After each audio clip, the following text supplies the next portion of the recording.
Good news mga kabayan, matapos opisyal na tinutulan ng Amerika ang nature reserve na ipinataw ng China sa baho ni Masinloc, President Trump umaksyon agad. Amerika magpapadala ng 4 na fast response cutters sa Pilipinas upang suportahan ang Philippine Coast Guard sa pagpapatrol sa West Philippine Sea. Ito ang kinumpirma ng U.S. Undersecretary of War for Policy, including the rotational deployment of 4 fast response cutters to actively partner with the Philippine Coast Guard in patrolling and securing your exclusive economic zone. Matigas pa rin ang ulo ng China. Sa halip na sumunod, nagawa pa nitong magpalipad ng bomber na may dalang missile sa airspace ng Baho de Masinloc. Houthi, muli na namang umatake isang port sa Yemen na kontrolado ng Saudi coalition, wasak sa Houthi ballistic missile. 11 ang nasawi at 32 naman ang sugatan. Ipinakita din ng Houthi ang paglunsad ng mga missile at drone laban sa mga infrastruktura ng langis at gas ng Kingdom of Saudi Arabia. Saudi, wala pa rin tugon sa mga kalaban. Trilateral Defense Pact ng Saudi, Turkey at Pakistan walang epek sa Iran.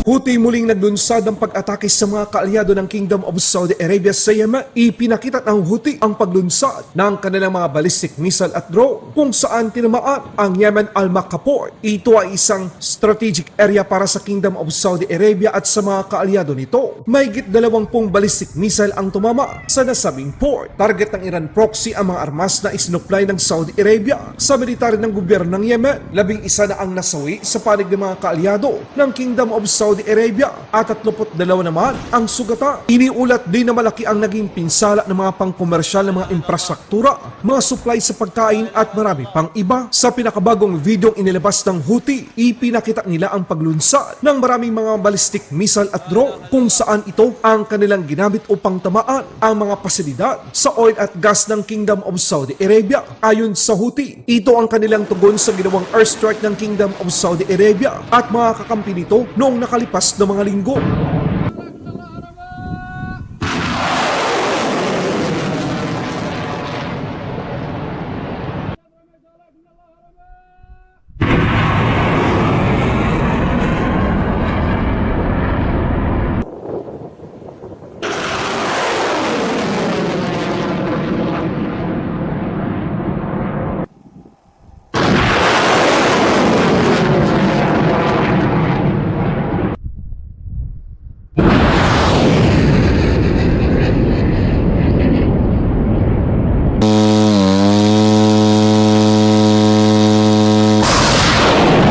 Ilang araw nang binabayo ng Iran proxy ang Kingdom of Saudi Arabia at mga kakampi nito, pero wala pang tugon ang puwersa ng kaharian sa agresyon ng mga kalaban. Dagdag pa dito, ayon sa impormasyong nakalap ng Saudi, may binabalak ang Iran, Revolutionary Guard Corps, Iran militia sa Iraq at Houthi sa Yemen na maglunsad ng sabay-sabay na pag-atake laban sa kanila. Ano kaya ang gustong ipahiwatig ng Iran? Kung kayo ang tatanungin mga kabayan, dapat bang gumanti ng malakas ang Kingdom of Saudi Arabia o hayaan na lamang ito at makipagnegosasyon sa Iran at sa mga proxy nito? Balitang West Philippine Sea naman tayo mga kabayan. Matapos ang opisyal na pagtutol ng Amerika sa ipinataw na nature reserve ng China sa Baho de Masinloc, President Trump umaksyon agad. Mismong sa Elbridge Colby, ang U.S. Undersecretary of War for Policy ay kinumpirma ang karagdagang mga diskarte, paraan at tulong na ibibigay ng Amerika sa Pilipinas upang mapangalagaan ang ating teritoryo at nasasakupan. 4 na fast response cutters ang idideploy ng Amerika sa Pilipinas para suportahan ang Philippine Coast Guard sa pagpapatrol nito sa West Philippine Sea. Ang deployment ng Sentinel class cutters ng US Coast Guard sa Philippine Exclusive Economic Zone ay bahagi umano ng tinatawag ni Colby na isang historic modernization ng alyansa ng Pilipinas at Estados Unidos. Tinawag din niya ang Pilipinas na isang model ally sa ilalim ng Administrasyong Marcos at Defense Secretary Gilberto Eudoro Jr. That is motivated by our practical judgment that alliances are most durable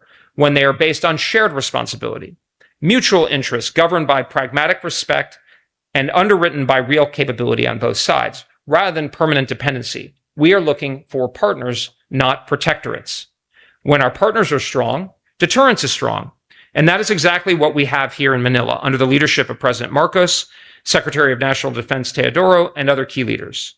We see and respect a resolute and proud nation in the Philippines that is determined to strengthen its own capabilities to better defend itself and its interests, a model ally. I commend the Philippines for its outstanding leadership of ASEAN during its chairmanship this year, guiding the region with a clear-headed pragmatism that matches the strategic demands of our time. And with our allies and partners throughout this region, we are actively building a strong denial defense to back up a peace through strength approach of a lastingly favorable balance of power in Asia. We are systematically strengthening our forward posture, hardening our footprint, and driving deep interoperability with key countries that are willing to shoulder their share of the burden. This is not merely about performing in symbolic exercises for the cameras. It is about fielding combat-credible forces capable of defeating real military aggression. That is what we mean by strong and clear. The proof of our success is evident in the results of our efforts in this critical region. The success of our strategy and the very foundation of this denial defense rests on the concrete, practical partnerships we are building and modernizing across the region, including here in Southeast Asia. Here in the Philippines, our alliance is undergoing a historic modernization rooted in profound mutual respect. We are co-investing in resilient infrastructure, training on cutting-edge capabilities, and operationalizing our enhanced defense cooperation agreement sites. This is not a one-sided partnership. The Philippines is stepping up, taking the lead to defend itself, and investing more to modernize its military and Coast Guard. We are backing up those investments with concrete, visible support, including the rotational deployment of 4 fast response cutters to actively partner with the Philippine Coast Guard in patrolling and securing your exclusive economic zone. By strengthening our joint posture, we are ensuring that both our nations possess the hard capabilities required to deter aggression. We are accelerating the pace and scope of our strong defense relationship. Rather than giving ideological lectures, the Department of War is focused on what practically matters to both of us, transforming legacy exercises into high-end, combat-credible training that actually tests our joint warfighting readiness and ensures that our forces can operate together efficiently. China, may katigasan ang ulo. Ayaw mapahiya, pinapanindigan ang maling ginagawa. Ipinakita ng China ang kanilang ginawang bomber drill sa Baho de Masinloc. Dala ng China H-6G bomber ang YJ-12 missile habang nagpapatrol ito sa nasasakupan ng Pilipinas.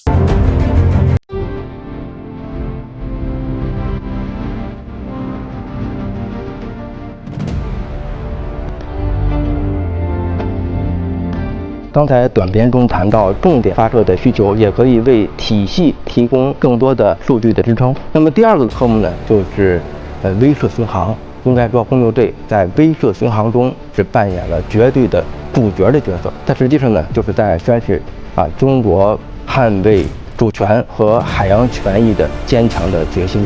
第三个科目呢，就是联合突击。轰六队要可以依赖自己搭载的大型的反舰导弹对海上目标进行突击和以上。第二个特点呢，就是它的射程非常远，那么起码能够达到400-500公里，这就意味着我们的发射平台可以在对方的防空系统射程之外对对方发动打击。